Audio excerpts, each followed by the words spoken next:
Madame, Messieurs, bonjour et bienvenue dans votre magazine qui vous donne des bonnes informations pour vous garder en santé.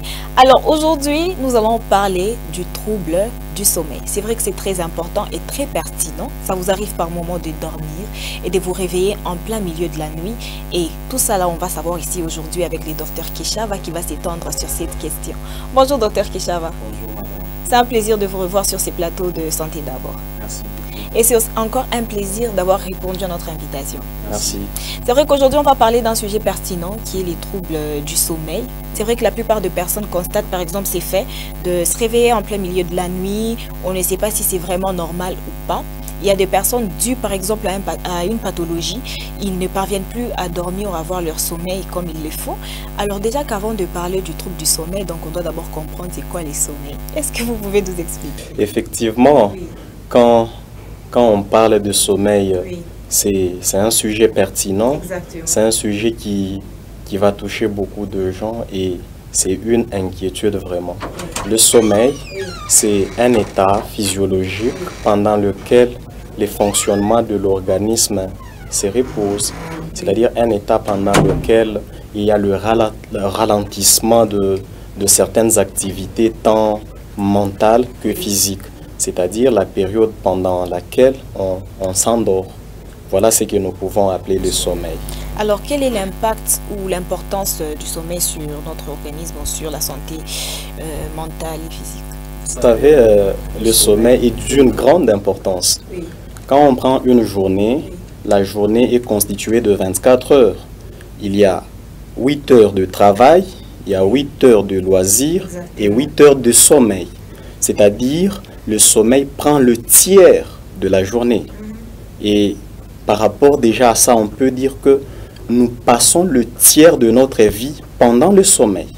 Donc si vous avez par exemple 12 ans, 15 ans, divisé par 3, les tiers de votre âge, vous l'avez passé en sommeil. Donc le sommeil est d'une grande importance. Quand on ne dort pas, il y a diverses difficultés qui peuvent nous arriver. Entre autres, on peut être nerveux, on peut afficher la fatigue, on peut commencer à entendre les voix que les autres ne peuvent pas entendre. On appelle ça les hallucinations. On peut voir des images que les autres ne peuvent pas voir. Donc le sommeil est d'une grande importance. C'est très important de bien dormir. C'est très important vraiment d'avoir un très bon sommeil. Alors, il y a des gens qui n'arrivent pas à avoir un bon sommeil, donc au bon milieu de la nuit, comme je le disais au début. Ils se réveillent et après s'être réveillé, bon, je n'ai plus sommeil. Moi-même, ça m'est déjà arrivé. Je dors et puis après, je me réveille au beau milieu de la nuit, je n'ai plus sommeil. Je suis sur mon téléphone et puis après, je redorme et puis après encore, ça m'arrive encore de me réveiller. Est-ce que c'est partant de là qu'on peut dire qu'on a un trouble du sommeil? Merci beaucoup pour cette question. J'aimerais d'abord vous faire comprendre quand est-ce qu'on peut parler d'un trouble du sommeil. Est-ce que si une situation comme celle que vous venez d'expliquer tout à l'heure, doit-on directement dire que vous avez un problème de sommeil? Non. C'est quoi ce qu'on appelle un trouble du sommeil? Et trouble du sommeil, lorsqu'il y a une perturbation normale de l'endormissement ou encore le sommeil n'est plus satisfaisant pendant une certaine période. Donc, il y a de l'intensité. Vous avez fait par exemple 4 jours que vous ne dormez pas. Vous avez fait par exemple autant de jours, ça se répète. Donc, il y a la fréquence. Combien de fois vous n'avez pas dormi? Quand on peut aller à 3, 4, 7 jours, on peut directement dire qu'il y a un problème de sommeil. On peut directement penser à un trouble du sommeil. Donc, il y a la fréquence, il y a l'intensité. Quand vous dormez, par exemple, vous dites « mon sommeil n'est pas apaisant, mon sommeil n'est pas bon ». Donc, tout ça, ça devient quelque chose de gênant. Lorsque ça vous gêne et lorsque le temps devient vraiment long, on peut directement penser à un trouble du sommeil.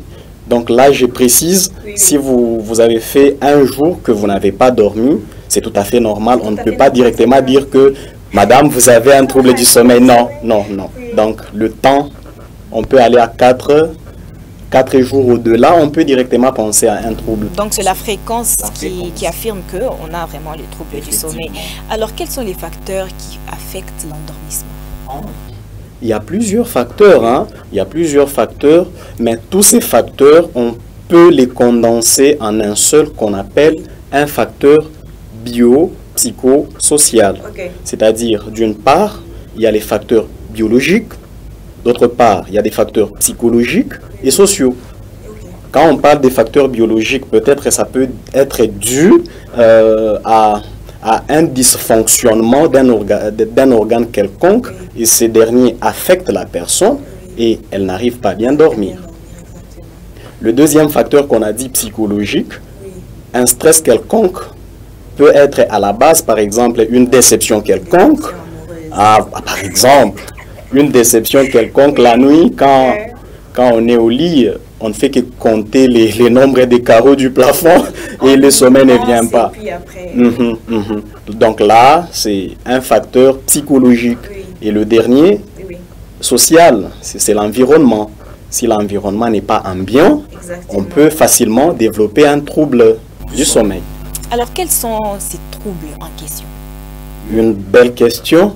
Les troubles du sommeil, c'est divisé en deux. Il y a les troubles du sommeil qui sont dus à la quantité d'heures de sommeil et les troubles du sommeil qui sont dus à la qualité du sommeil. Quand je parle de la quantité, c'est par rapport au nombre d'heures de sommeil, et quand je parle de troubles du sommeil dus à la qualité, c'est par rapport à la qualité du sommeil. Si je prends le premier type de troubles, qui est les troubles du sommeil dus à la quantité, on parle de dysomnie. Dysomnie. Donc là, il y a un problème de sommeil dû à la quantité. Et les troubles les plus fréquents dans cette catégorie, nous pouvons citer l'insomnie. Quand déjà on dit insomnie, il y a un problème donc il y a une carence de nombre d'heures de sommeil, donc quelqu'un qui dort peu. Mais il y a des gens, docteur, qui dorment pendant 6 heures. Bon, je reste au téléphone toute la nuit. Et puis, je sais que, par exemple, je dois travailler, me réveiller tôt demain matin pour travailler. Et après, je me réveille, je dors à 2 heures, je me réveille à 5 heures. Ça aussi, c'est parmi des troubles. Je l'ai dit tout à l'heure que on ne peut pas directement arriver à diagnostiquer un trouble du sommeil de manière hasardeuse. Non. Il y a des éléments qui doivent entrer en jeu. Est-ce que ça vous crée de la souffrance? Si ça ne vous crée pas de la souffrance, on ne peut pas parler d'un trouble du sommeil. Mais quand on arrive au boulot, on commence à dormir, là, ça devient un problème. Là, c'est un problème, tout à fait.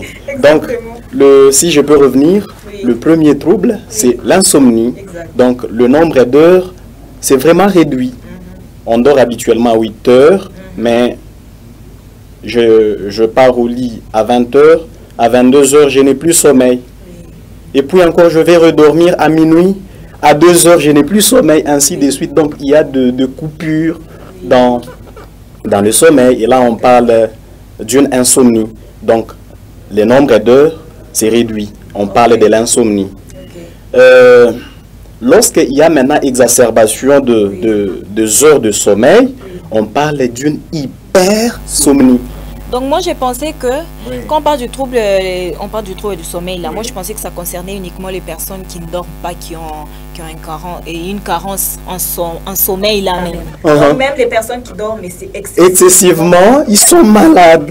Donc vous allez au lit par exemple à 18 heures, vous vous réveillez demain à 8 heures, mais ça ne va pas. Combien d'heures? Et puis quand vous vous réveillez encore, après quelques heures, vous voyez la même personne encore rentrer au lit. Là, on parle d'une hypersomnie. Hein? Par rapport à la quantité d'heures de sommeil, on peut parler de ces deux troubles parce qu'ils sont fréquents. Ils sont vraiment fréquents et on peut facilement les voir. Par rapport à la deuxième catégorie qui concerne la qualité des sommeils, là, on peut parler du cauchemar. Hein? Le cauchemar, en avez-vous déjà entendu? Oui, bon, c'est spirituel apparemment. Ah non, c'est pas seulement spirituel. Oui, je vais m'expliquer en ce qui concerne le cauchemar. Ce sont des rêves terrifiants. Hein? Vous rêvez par exemple des monstres, et c'est fréquent. Hein, vous vous réveillez, vous sursautez même au lit, ça ne va pas. Je viens de voir un monstre. Là, on parle du cauchemar, qui est un rêve terrifiant. Donc, ça c'est l'un des troubles du sommeil concernant la qualité. Nous pouvons aussi parler du somnambulisme. Là, c'est très fréquent. Hein. C'est quoi le somnambulisme? C'est un rêveur qui vit son rêve. Ah, ok. Je vais m'expliquer. Ils sont des gens là qui se promènent pendant la nuit. Oui. Alors qu'ils dorment. Voilà. Donc, c'est quelqu'un qui peut être au lit. Il est en train de rêver. Dans son rêve, il est en train, par exemple, de manger. Il se réveille. Et quand il se réveille, il peut même aller à la cuisine. Il prend à manger. Il vient. Lui, il est en train de rêver. Mais il exécute son rêve. Et là, on parle du somnambulisme. Donc, c'est un cas, c'est un trouble qui est vraiment fréquent. Et vous allez voir beaucoup de gens, surtout dans notre population africaine, les vieux, vous pouvez les voir en cours de route. Et chez nous, en Afrique, on dit, c'est un sorcier, c'est un sorcier, l'essence est terminée, il est tombé. Non, ce sont des gens qui somnambulent. Alors que ce sont des troubles qui sont normaux, donc il faudrait aller se faire consulter et au préalable faire une prise en charge. Effectivement, donc ce sont des troubles qui nécessitent une très bonne prise en charge. On peut soigner ces troubles et la personne redevient normale.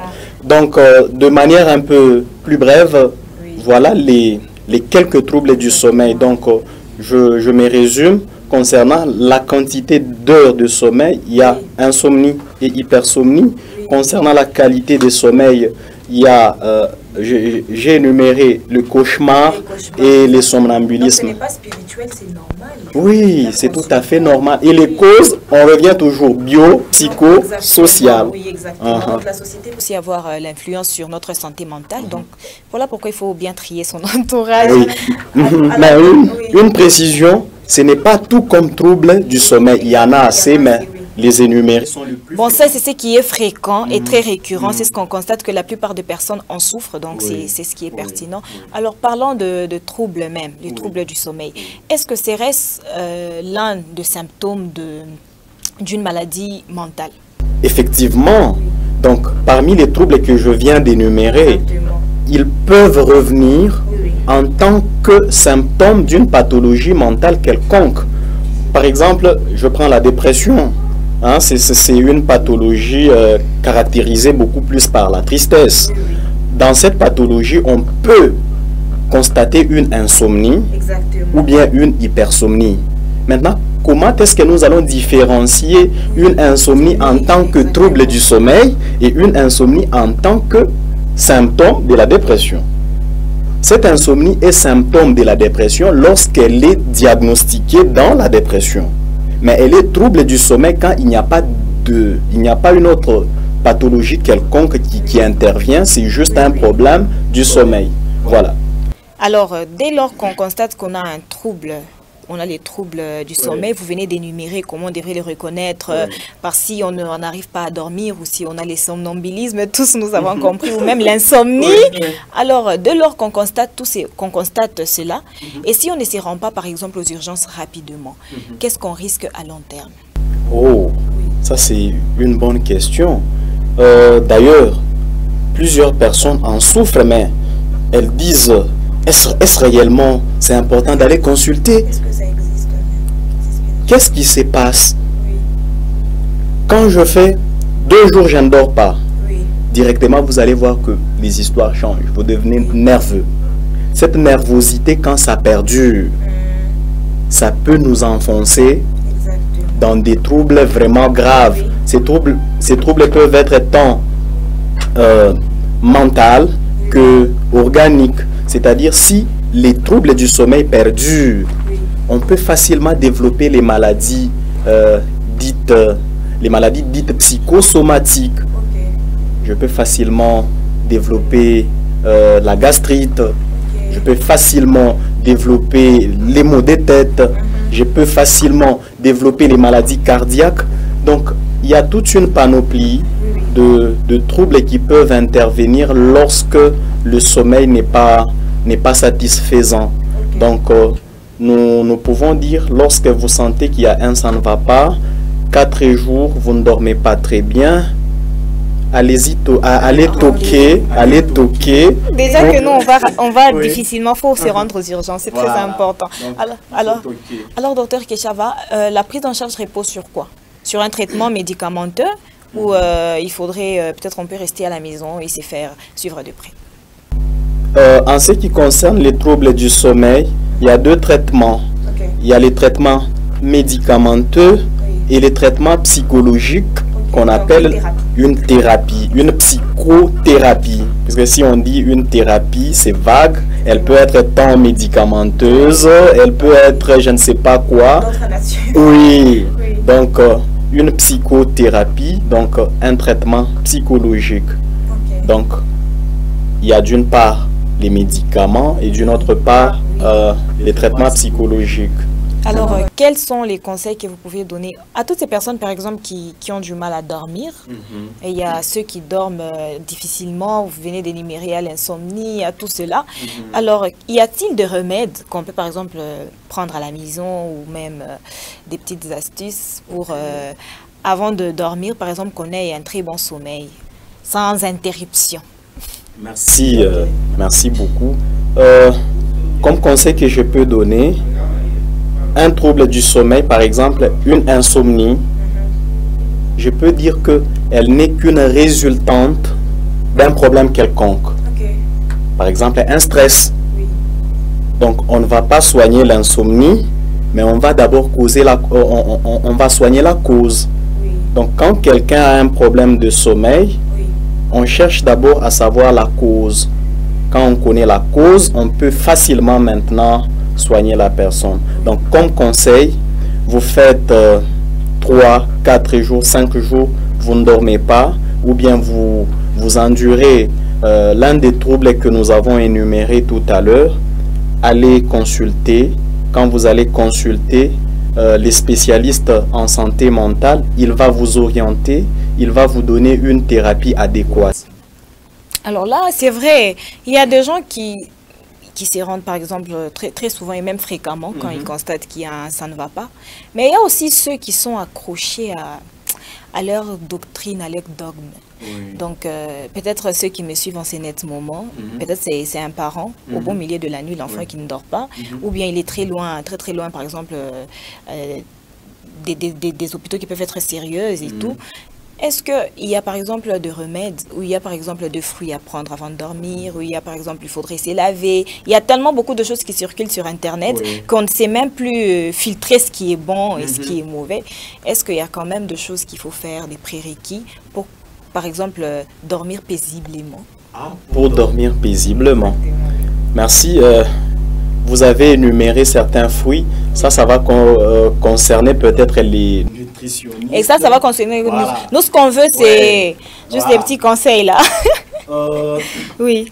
Comme petit conseil que je peux donner, vous avez un problème de sommeil, vous dormez difficilement, vous pouvez vous étendre au lit, vous placez calmement vos 2 mains au niveau de ventre. Vous commencez à faire quelques exercices de respiration. Vous inspirez si profondément et puis vous expirez. Vous pouvez faire cet exercice 5 minutes, 10 minutes. C'est la psy-thérapie gratuite là. Gratuite, qui n'est même pas payante. Voilà. Donc vous pouvez faire ça et ça peut vraiment vous aider. Dans le cas où ça persiste, n'hésitez pas d'aller consulter. Un spécialiste. Docteur Keshava, j'étais très émue de vous recevoir sur ces plateaux d'esprit. Merci beaucoup, moi également. Madame, Messieurs, c'est par ici que s'achève votre magazine Santé d'abord. La thématique du jour était le trouble du sommeil avec le docteur Keshava qui s'est étendu sur cette question. Merci de l'avoir suivi et au revoir.